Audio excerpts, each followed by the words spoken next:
Security will escort you out today if I see one more deviation from standard procedures, Sullivan. I don't care how many band-aids you put on soldiers. That is what Dr. Whitfield said 47 minutes before his entire world collapsed. St. Michael's Hospital in San Diego hums with fluorescent lights that cast green shadows across polished linoleum. The fourth-floor cardiac ward smells like antiseptic and stale coffee. The ventilator in room for 47 wheezed its mechanical rhythm into the hallway, steady and indifferent. Brooke Sullivan moved through the corridor with practiced invisibility, her scrubs crisp, her gait measured despite a barely perceptible limp in her left leg that only someone trained to notice such things would catch. She checked vitals with hands that never shook, writing notes in shorthand that resembled military notation more than civilian nursing protocol. The other staff learned early not to ask questions about her handwriting.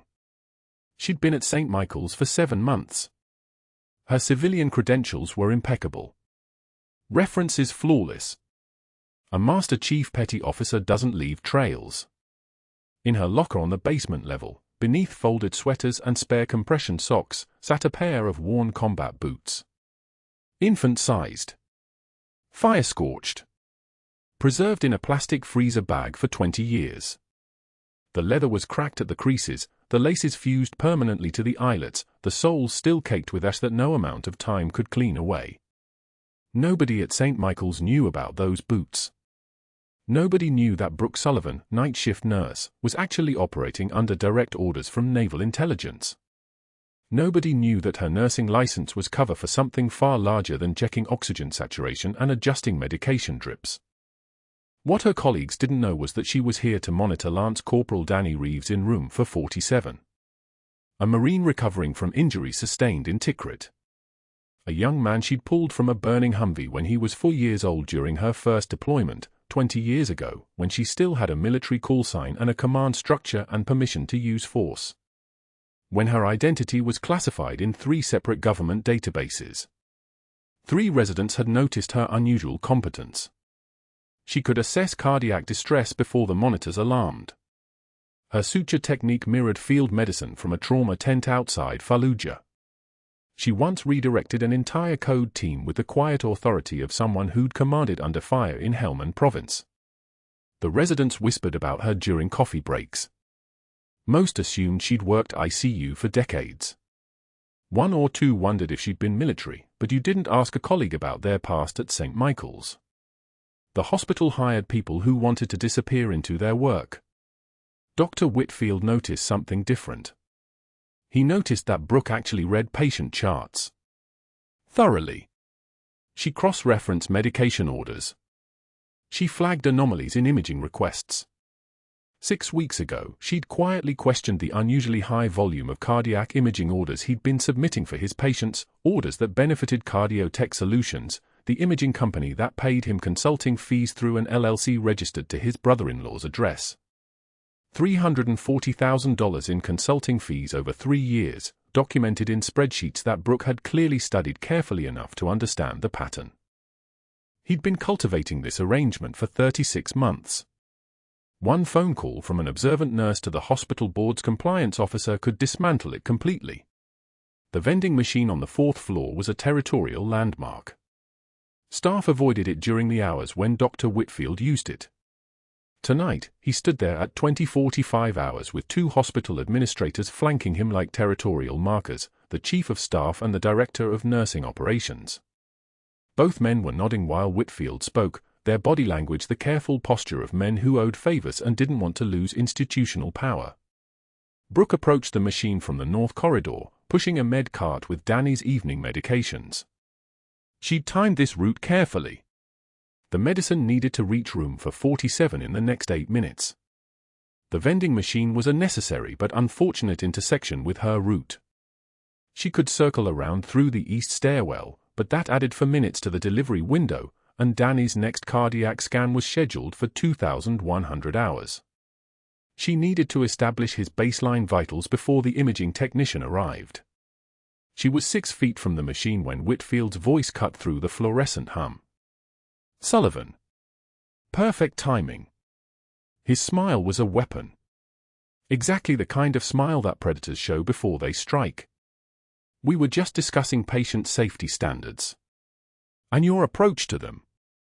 Brooke's hands didn't tighten on the med cart. Her breathing didn't accelerate. She stopped moving and turned her head toward him with the kind of unhurried precision that suggested infinite patience. She was a Master Chief Petty Officer trained in cold interrogation techniques and psychological assessment. She could read body language like cartography. What she saw in Whitfield's posture was a man who felt threatened and was compensating by establishing dominance in front of witnesses. "Doctor." She nodded once. Not deferential. Not hostile. Neutral as blank wall. "Your nursing notes from last week," Whitfield continued, stepping away from the vending machine, his administrators clustering closer like satellites. "I reviewed them during grand rounds this morning. They contained several concerning deviations from standard protocol." He wasn't speaking to Brooke. He was speaking to the administrators. He was building a case.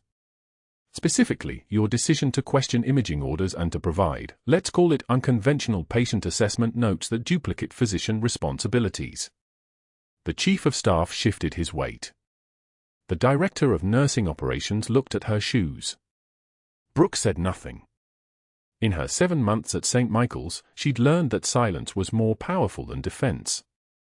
Silence allowed other people to fill the void with their own fears.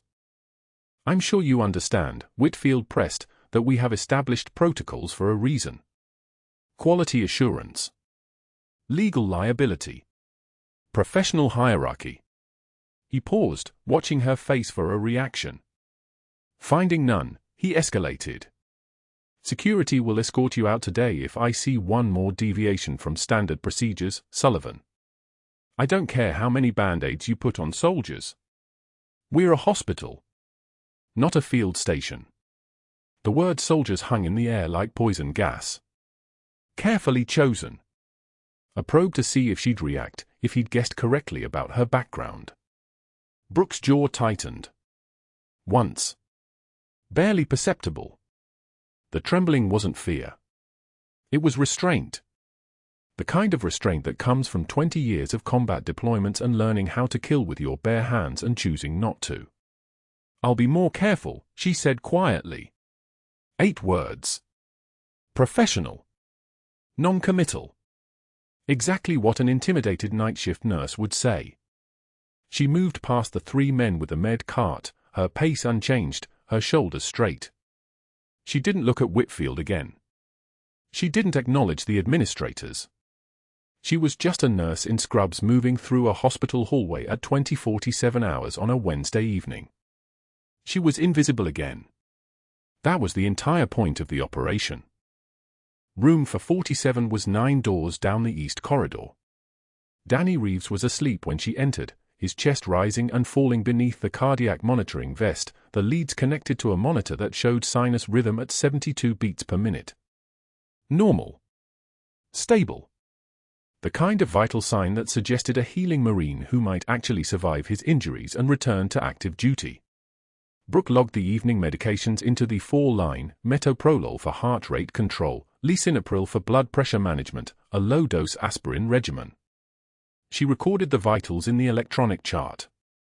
She adjusted the bed angle for optimal comfort and breathing mechanics. She was competent and efficient and entirely unremarkable. When she left the room at 20:56 hours, Danny hadn't even woken up. He didn't know she was there. The supply closet on the 4th floor was at the end of the west corridor, past the linen storage and the Sharps disposal station. Brooke locked the door behind her. It was a small space, barely 8 feet by 6 feet, lined with shelves of sterile gauze and wound dressing supplies and for tubing in their sealed packages. The fluorescent lights hummed here too, the same aggressive white-yellow brightness that made everything look sterile and temporary. She gripped the edge of the middle shelf. Her knuckles went white. Not from anger. From control. From the effort of maintaining 7 months of perfect civilian composure in front of a man who was systematically stealing from patients while she was legally obligated to do nothing because revealing herself would compromise the intelligence operation. Danny Reeves was in room for 47 because his vehicle hit an IED outside Tikrit. He'd sustained thoracic trauma and soft tissue damage that required reconstructive surgery at Landstuhl Medical Center before transfer to San Diego.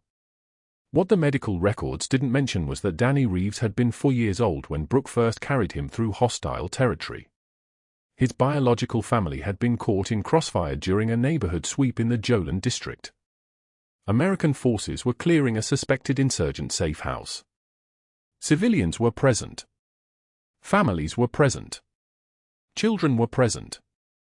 A 4-year-old with dark eyes and a confusion that couldn't possibly process why the world had turned into gunfire. Brooke had carried him 2 miles through active hostile territory while radio fire snapped and cracked around them. She'd kept those tiny boots. She didn't know his real name back then. Just a child who needed to be moved to safety. She'd handed him off to Iraqi Red Crescent personnel at a checkpoint and filed the report and moved on to the next objective because that was what soldiers did. 20 years later, a young Marine named Danny Reeves had shown up in her facility with thoracic injuries from an IED, and his intake paperwork included a photograph of himself as a child with an American service member during a cultural affairs event. The caption said, "Lance Corporal Reeves at age 8, reunited with Master Chief Sullivan from his childhood." The photograph was part of his official military record. Nobody at St. Michael's had connected the dots. Brooke had. The moment she saw his face, she pulled open her locker and removed the plastic bag containing the combat boots. The leather was still cold, even after 7 months at room temperature. She stared at the tiny laces, the impossible smallness of them, the way the ash had settled into the creases and dried permanently. She'd kept them as a reminder of what she'd saved, of what she needed to protect, of the reason she was here at all. The reason she had to maintain perfect composure while Dr. Whitfield threatened her career, threatened her security clearance, threatened to expose her if she didn't stop interfering with his fraud scheme.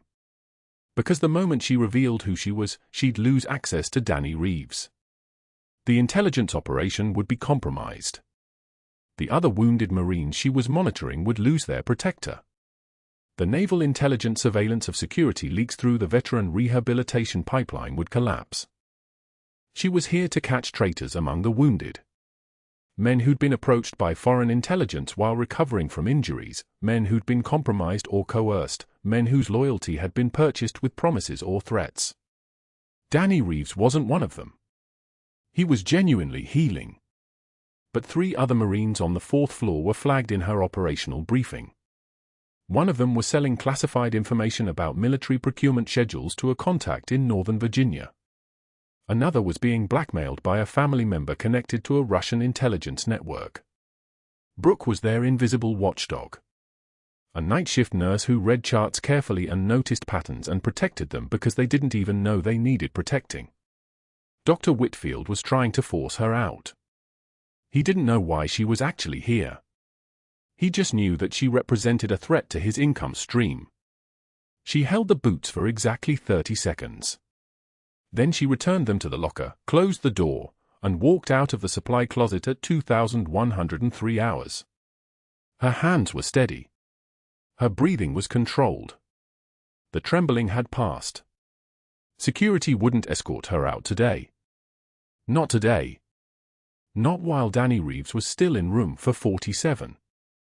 Grand rounds at St. Michael's began at 1800 hours sharp, and Brooke stood at the back of the conference room with 18 residents crowded between her and the door, their white coats pressed shoulder to shoulder like a wall of insecurity.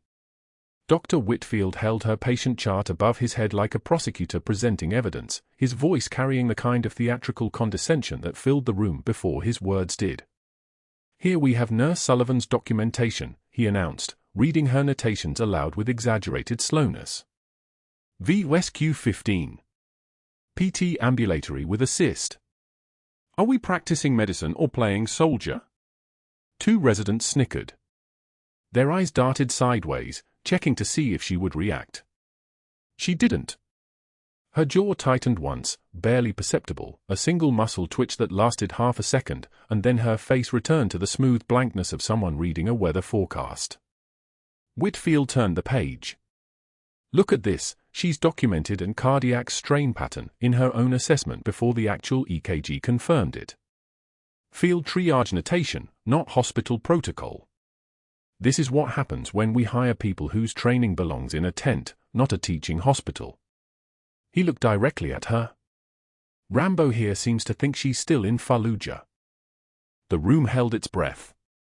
18 residents waiting for her to speak, to defend herself, to show some crack in the composure that made her look cold instead of professional. Brooke's eyes met his for exactly 3 seconds. Then she looked away first, but not in retreat, the way a sniper breaks a stare when the target is already dead. She had been looked at by dying men and had met their gaze without flinching. This man's contempt was barely a distraction. Another resident cleared his throat nervously. Whitfield continued his lecture, moving on to someone else's chart, but his momentum was gone. He had expected a reaction. What he'd found instead was a vacuum. The vending machine on the 4th floor hummed its mechanical rhythm at 2,100 hours, a sound like a refrigerator dying slowly in a basement. Brooke stood in front of it with a dollar bill in her hand, selecting black coffee, the same coffee she selected every night, the same machine she approached the same way, nothing changing except that today Dr. Whitfield stood 15 feet away with 2 hospital administrators, his voice engineered to project exactly far enough for her to hear. The military nurse has been questioning my cardiology protocols, he said, his tone light, conversational, the way hunters speak about prey. Can you imagine? 7 months at a civilian hospital and she thinks she knows better than 20 years of specialized practice. One administrator, Dr. Hayes, whose nameplate read Chief Financial Officer, leaned closer. Liability concerns? Whitfield nodded slowly. An incompetence. She's already on thin ice. One more deviation from standard procedures, one more, and security escorts her out. I don't care how many band-aids she put on soldiers. The coffee dispenser hissed. Hot liquid splashed into the paper cup. Brooke's hand paused for one beat, then completed the motion, the cup steady as a surgical laser. She turned from the machine and walked past all 3 men toward room for 47, her stride unchanged, her breathing steady, her eyes fixed on the hallway ahead as though they had commented on the weather instead of her career. But the supply closet at 2,230 hours told a different story. Brooke stood alone in the fluorescent glare, counting 14-gauge catheters that didn't need counting, her hands gripping the metal shelf until her knuckles turned white. The trembling wasn't fear, it was restraint. Every muscle from her shoulders to her fingertips was locked in a single directive: do not move. Do not speak. Do not react. In Tikrit, when a convoy was ambushed, soldiers had died because medics froze. She had learned to convert rage into precision. Now she locked it down the same way, jaw clenched so hard a muscle jumped in her cheek, staring at nothing, breathing through her nose like a boxer between rounds. A full minute passed. Then her hands released the shelf and she returned to work, the inventory perfectly restored to its proper state, nothing disturbed except the woman holding it. At 2,300 hours, Whitfield cornered her outside Danny Reeves' room. His timing was surgical. Shift change. Fewer witnesses. Your patient in for 47, he said, not a greeting but an announcement. I'm ordering another cardiac CT, 3rd one this month. Brooke glanced at Danny's chart, her eyes tracking his imaging history with the precision of someone who had reviewed it 18 times already. His imaging from last week was clear. Another scan seems. Are you questioning my medical judgment, Nurse Sullivan? His voice rose just enough to carry down the hallway, to make it someone else's business. Because I can have your license reviewed. Scope creep. Practicing medicine without a license. He leaned closer, his cologne sharp and chemical. You want to push back? I will bury you. The hallway was quiet except for the distant beep of a monitor and the hum of the ventilation system. Brooke met his eyes for 3 seconds of perfect silence, the kind of silence that comes before artillery. Then she said, I'll schedule it, her voice flat as a medical recording, stripped of emotion or inflection. Whitfield smiled, the smile of a man who had just proven his power, and walked away, his footsteps echoing against the tile. A passing orderly, a young man named Marcus who worked the night shift, lingered for a moment. His got pull with the board chairman, Marcus whispered, his voice apologetic, as though her destruction were a minor inconvenience he was warning her about. Real pull. Like, the chairman's father had a stroke. Dr. Whitfield diagnosed it before the symptoms showed up. The old man's alive because of him. Brooke nodded once and entered Danny's room without comment, her hand steady as she checked his full line, her eyes flicking to the locker in the corner where his baby boots rested, a promise she'd kept for 20 years, from Tikrit to San Diego, from combat medic to hospital nurse, waiting for the day she could return them to the Marine he'd become. The boots were worn leather, small enough to fit in her palm, with a single red thread still visible along the sole where she'd stitched them together after pulling them from the wreckage of the burning vehicle on a street in Iraq. But that wasn't the worst part. The worst part was that Whitfield was competent. He wasn't a loud bully hiding behind incompetence. He was a surgeon with 3 published papers, a connection to the board chairman that ran deeper than a single diagnosis, and a cardiology kickback scheme with Cardiotech Solutions that had been running for 3 years without detection. He had ordered unnecessary imaging, yes, but he had done it through proper channels, with documentation, with plausible medical reasoning. Every move was legal. Every protocol followed. Every call he would make in the next 5 hours would be from a position of institutional strength, and Brooke would have no defense because defending herself meant revealing that her nursing license was cover for a naval intelligence operation, that she was here to monitor Danny Reeves and the other wounded Marines for security leaks through classified programs, that her presence in this hospital was sanctioned by JSOC and not a single hospital administrator knew it.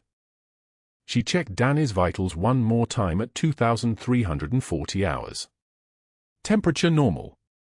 Blood pressure stable. Heart rate steady. The young Marine slept with the kind of deep unconsciousness that only soldiers achieved, his body finally believing it was safe. Brooke placed the 4 monitor back in its cradle and stepped into the hallway, her mind already moving through the calculations. If Whitfield fires her tomorrow, she has maybe 6 hours to brief her operations officer. If he succeeds in getting her license reviewed, she has days before the Naval Intelligence background check triggers alarms. If he contacts the Navy Personnel Office, which he would, because Marcus had just warned her that he would, then someone in a Pentagon office would receive a request to verify her employment history, and that request would be flagged by the intelligence community as a potential security breach. Her phone was in her pocket. A satellite-encrypted burner that could reach JSOC with a single word. She could call it in right now. She could brief out, get extracted, hand the case off to someone else. The rational play. The mission-first play. The decision that wouldn't risk her career or her cover or the intelligence operation that had placed her here to protect a young Marine who had once been a 4-year-old boy caught in crossfire while his parents lay dead on the street. Brooke walked to the break room and made tea, herbal, the kind that wouldn't keep her awake, and sat alone at 0015 hours, watching the bag steep in hot water, the color slowly rising like blood in a 4-tube. She had survived 2 decades of combat. She had carried Danny Reeves through 2 miles of hostile territory on a single mission. She had made it through every ambush, every IED detonation, every moment when her reflexes were the only thing standing between a soldier and a body bag. And now she was being destroyed by a man with a Mercedes and a country club membership and a pharmaceutical rep on speed dial, and she had to sit quietly and let it happen because the moment she fought back, the whole operation collapsed. At 01 for 5 hours, she was reading Danny's labs in the quiet nurse's station when her eyes caught something that shouldn't be there. His cardiac enzymes were elevated, not dangerously, not yet, but trending in the wrong direction. His jugular veins were slightly distended. His last EKG showed a pattern that the day shift had missed, probably because they weren't looking for what a field medic would see immediately, the subtle signs of cardiac strain that precedes tamponade. She pulled up his imaging history and counted the CTs, 3 in 4 weeks, each one ordered by Whitfield, each one billed to Cardiotech Solutions, and then she saw it. The most recent scan, from last Thursday, showed a small effusion building around his heart, barely visible, the kind of finding that a competent radiologist would flag but a billing-focused cardiologist might choose to re-image instead of treat. Brooke's jaw tightened. She could call Dr. Hayes right now, flag the potential complication, demand that Whitfield treat the effusion before it became tamponade. And in doing so, she would blow her cover, trigger her own dismissal, and hand Whitfield exactly the evidence he needed to destroy her. The phone in her hand felt heavier than it should. 01 for 7 hours. She stared at Danny's name on the screen and made her choice. 01 for 7 hours. She stared at Danny's name on the screen and made her choice. The nurse's station fell away.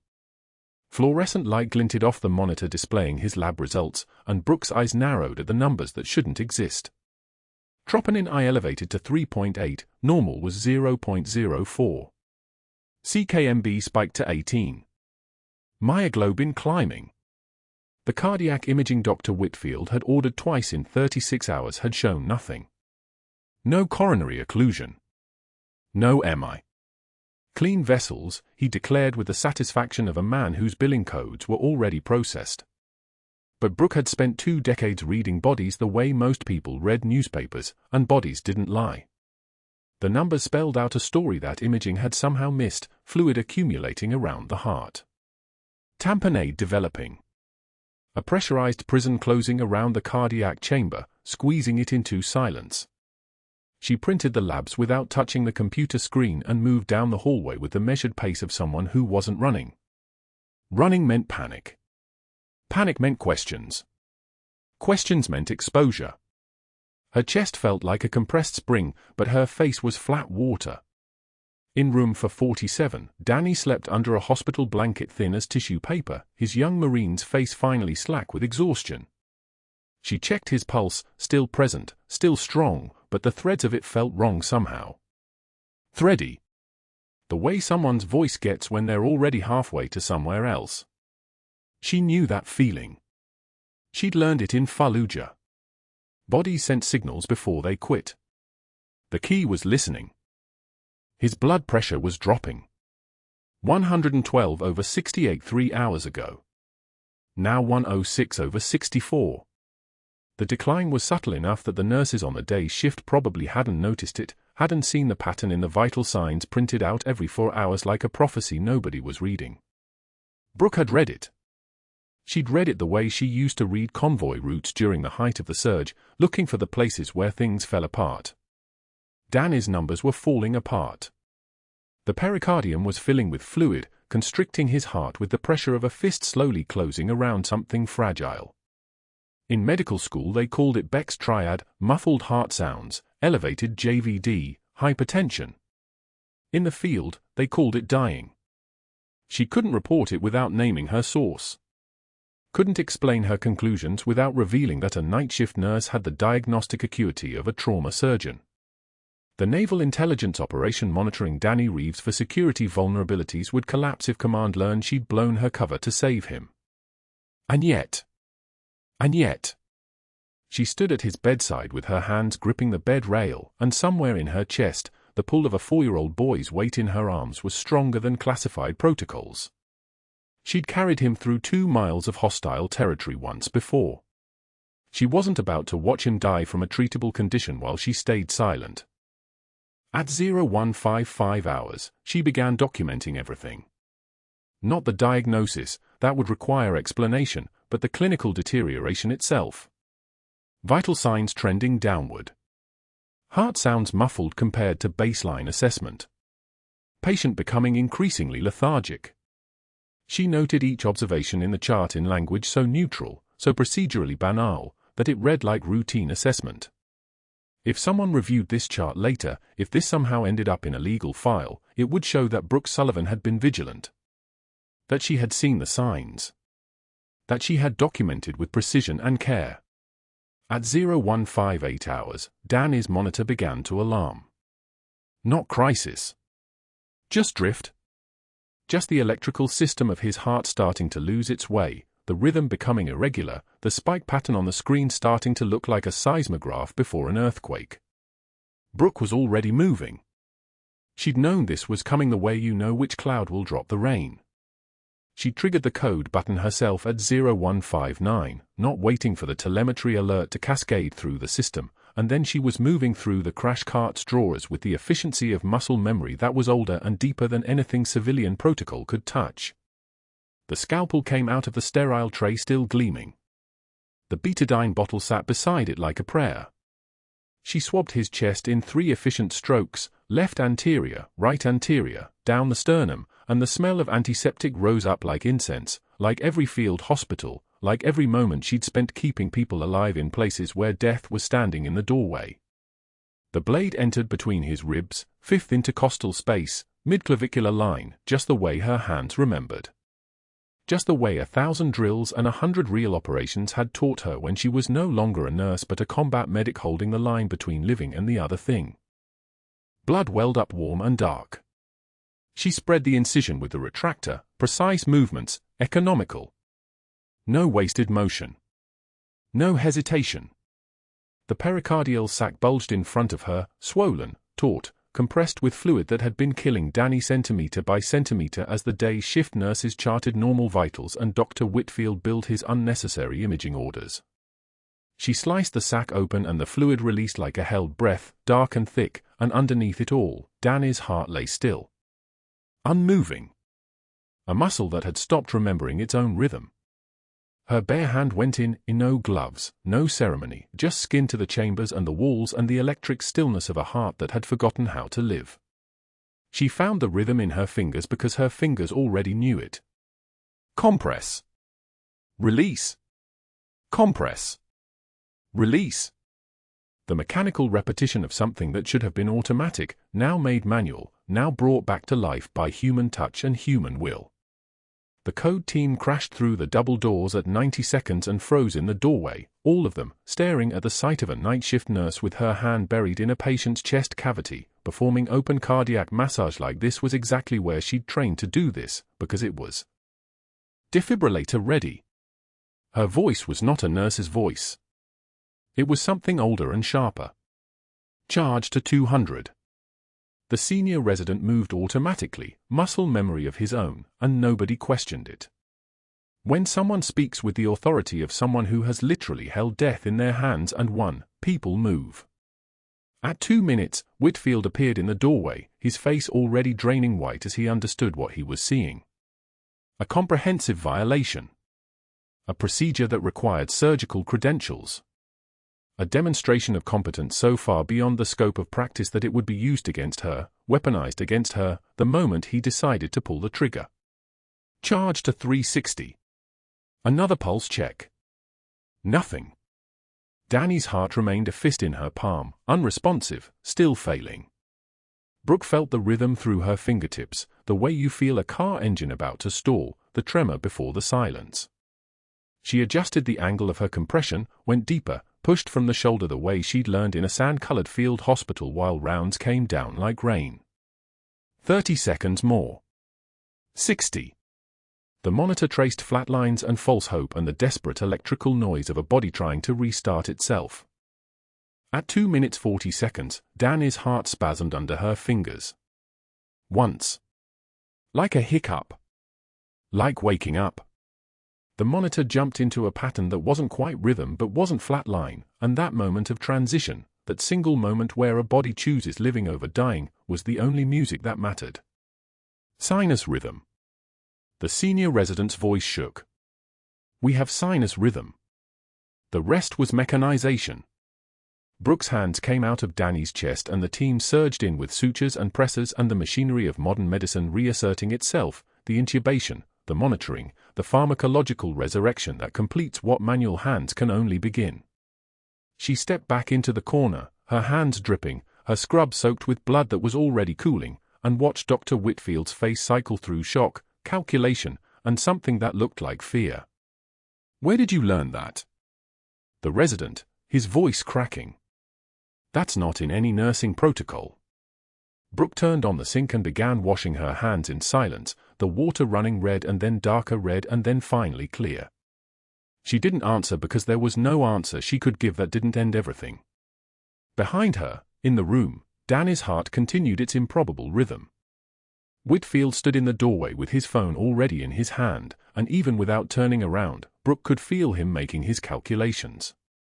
She'd just shown him exactly how dangerous she was. She'd also just given him the evidence he needed to bury her. By 03:45 hours, Whitfield had made 4 calls. By 0700 hours, Danny Reeves was stable in the ICU, sedated but breathing on his own, his chest drain removing the last ribbons of pericardial fluid, the fluid that had been slowly crushing his heart like a fist closing around glass. The cardiologist, Dr. Helena Chen, stood at his bedside reviewing the drainage logs, her face unreadable until she saw Brooke standing in the doorway in bloodstained scrubs, and then something shifted in her expression, recognition, maybe, or the dawning understanding that she was looking at someone who'd done the impossible at 0200 hours when everyone else had frozen. Dr. Chen turned to her directly. "You knew." Before anyone else even suspected tamponade. It wasn't a question. The pericardial fluid was compressing his ventricles. Another 90 seconds and we'd have been looking at brain death. You read that in his vitals when they were still normal looking to everyone else. Brooke didn't respond. She'd learned years ago that explanations sound like justifications. Dr. Chen extended her hand anyway, a gesture that meant something in this world where credentials mattered more than competence. "You saved his life, Master Chief." The words hung there, unguarded, a slip that suggested Dr. Chen knew more than she should have known, or maybe that the truth had already started bleeding through the edges of Brooke's cover before anyone officially said it aloud. Brooke took her hand. Her grip was steady, hands that had held dying Marines in field hospitals didn't shake in sterile rooms. She watched Danny's chest rise and fall with the ventilator's rhythm, his monitor beeping its steady mechanical song, and allowed herself exactly one moment of something that wasn't composure. It lasted 2 seconds. Then she released Dr. Chen's hand and stepped back, her face resettling into the neutral expression that had carried her through interrogations and undercover placements and 20 years of keeping secrets. But that moment of peace shattered at 0830 hours when Brooke was restocking the supply cart on the 4th floor and overheard the charge nurse on her phone. "Yeah, the board chairman's calling an emergency meeting. Something about the incident report Whitfield filed. They're bringing legal." The supply cart suddenly felt very heavy in Brooke's hands. By 1015 hours, she knew the state medical investigator had opened a file. By 1145 hours, Whitfield's attorney had drafted the documentation that would justify her termination. The hospital operated with the precision of a military operation when it needed to, chains of command, documentation, the careful accumulation of evidence that looked damning when you didn't know the context, didn't understand that sometimes protocol existed to protect liability instead of lives. At 1200 hours exactly, the chief of staff appeared on the 4th floor with 2 security guards and a manila folder. He found Brooke in the break room, still wearing her blood-stained scrubs because she'd been too focused on Danny's post-op vitals to think about changing. The coffee in her hands had gone lukewarm. 17 staff members were scattered throughout the break room when the chief of staff spoke. "Nurse Sullivan, you're terminated effective immediately for gross violation of hospital protocol and unauthorized surgical intervention. Surrender your credentials and personal items. Security will escort you from the premises."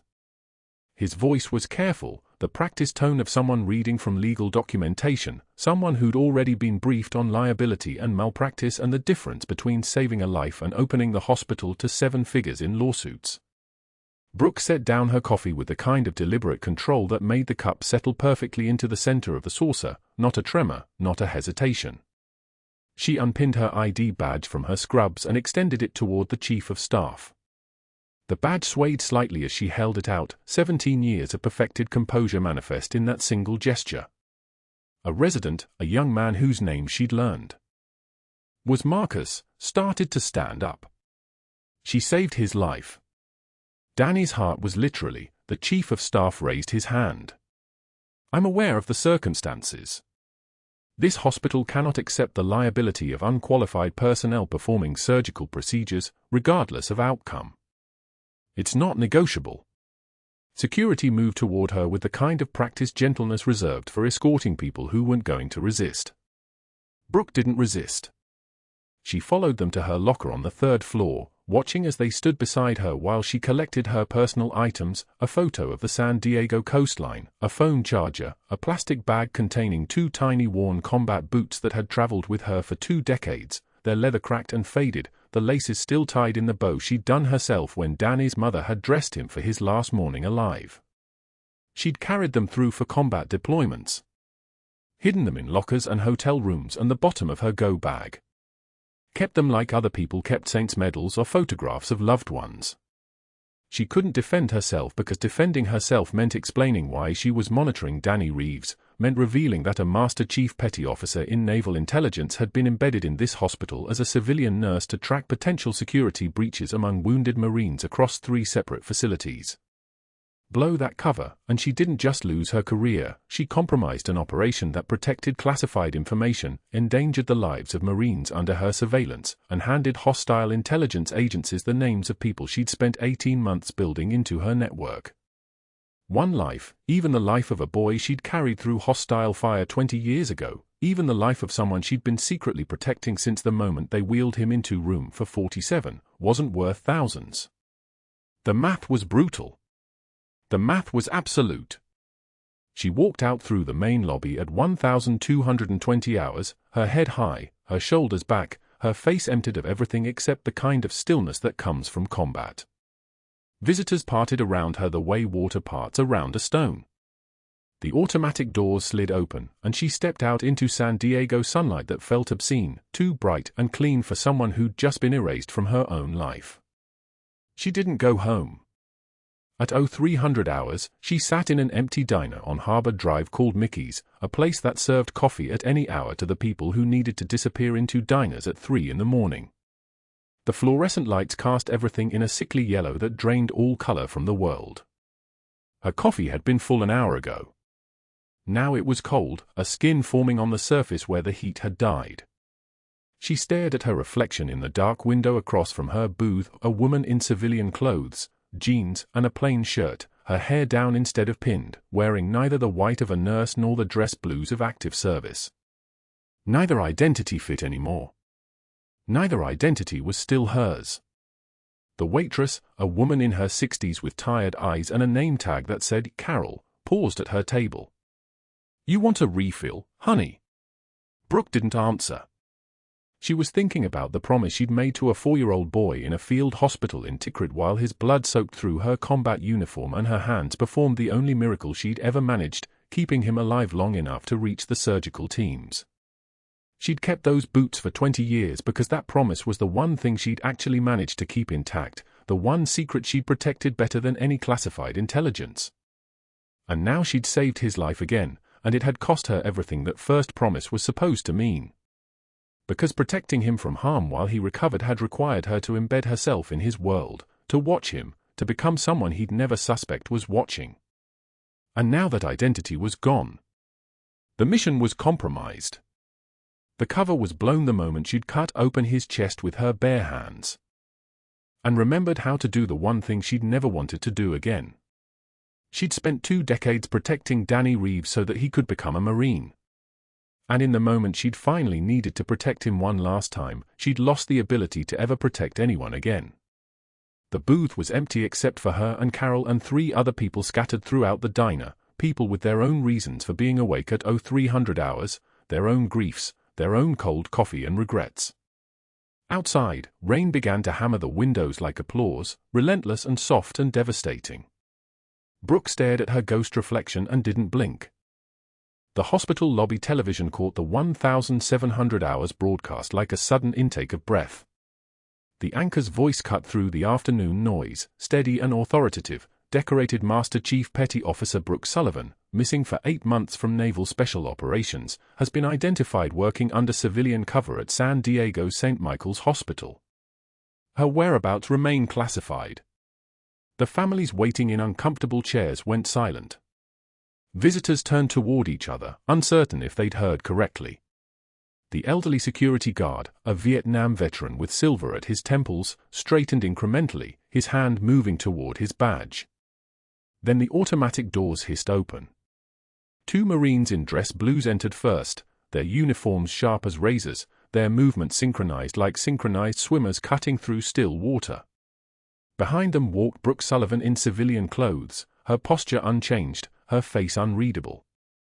She moved through the lobby the way a person walks through rain, not fighting it, just existing within it.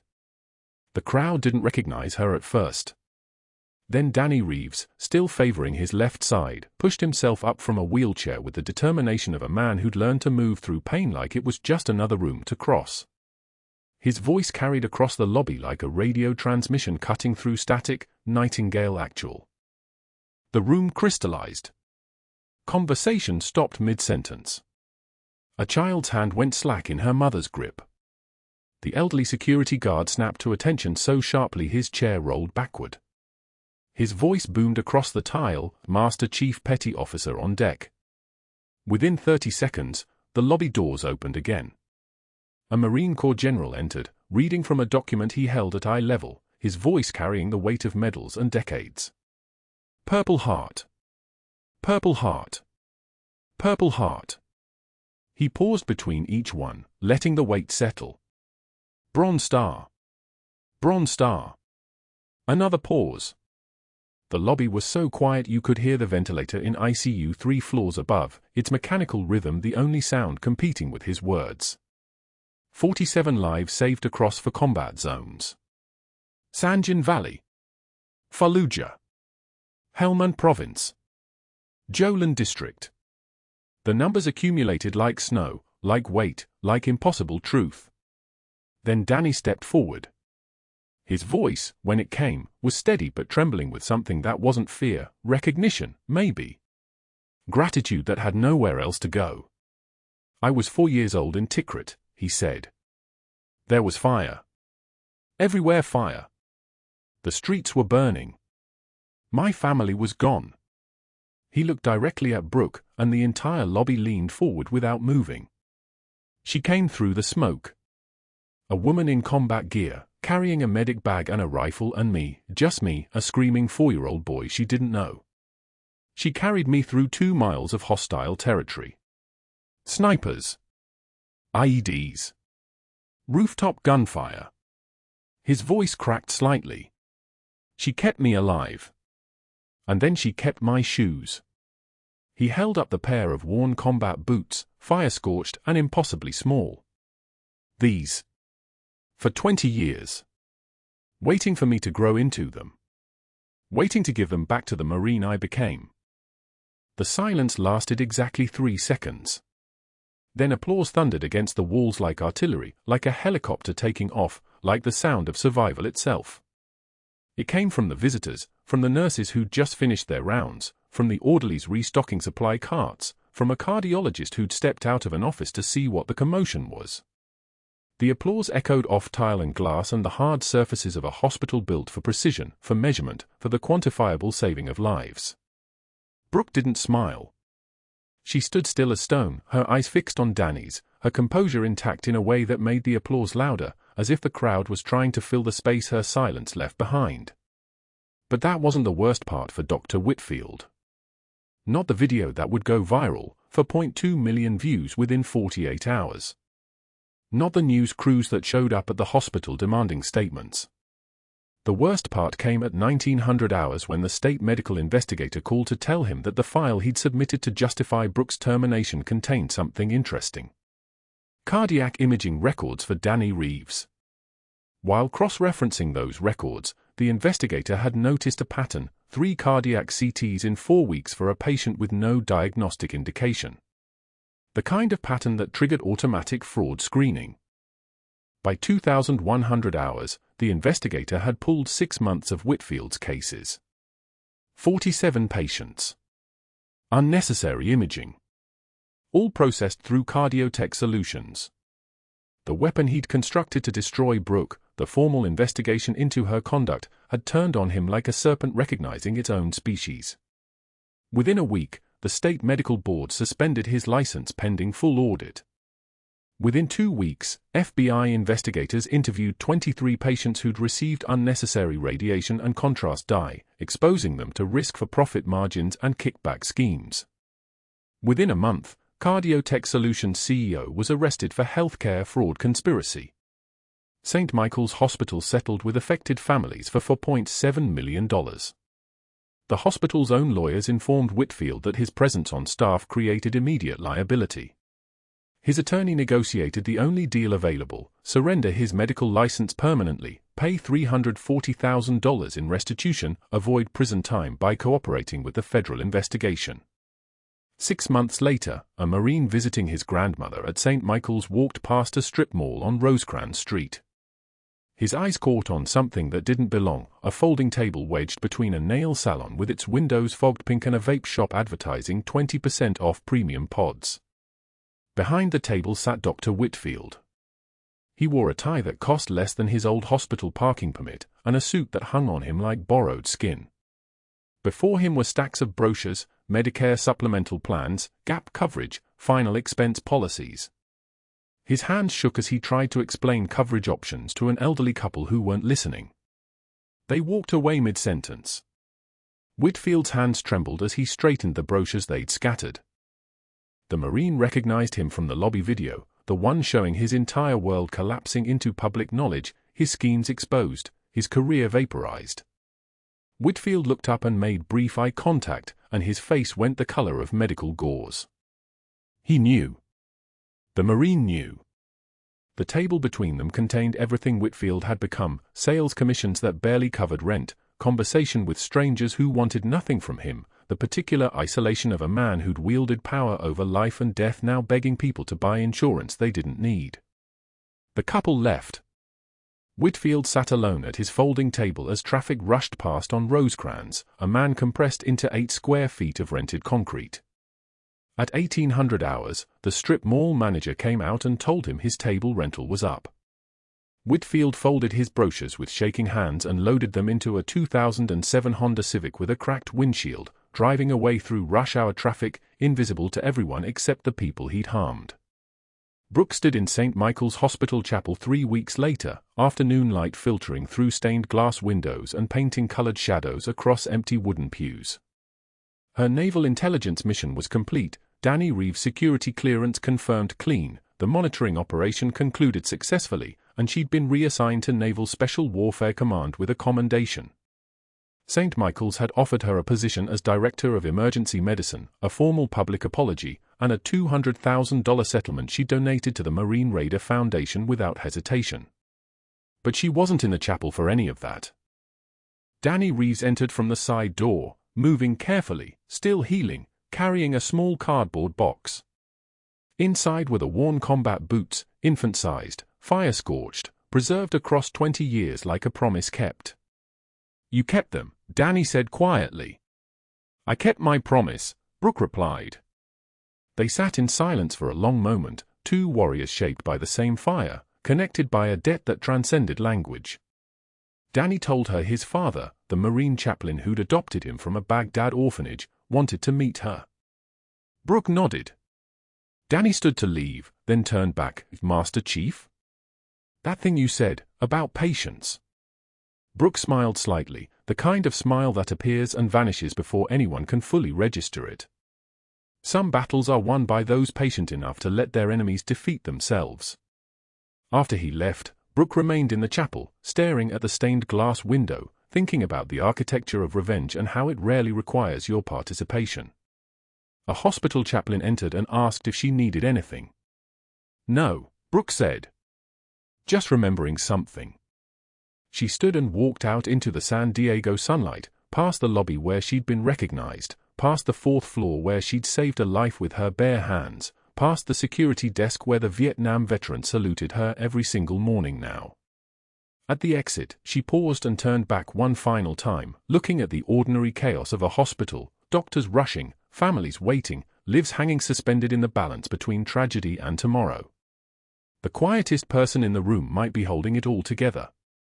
Then Master Chief Petty Officer Brooke Sullivan walked out into the world, invisible again, exactly how she preferred it.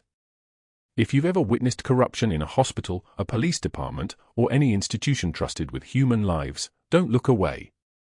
Report it. Document it. Let the investigation do what Brooke's silence never could. Subscribe for more stories about the people who serve in darkness so the rest of us can live in light.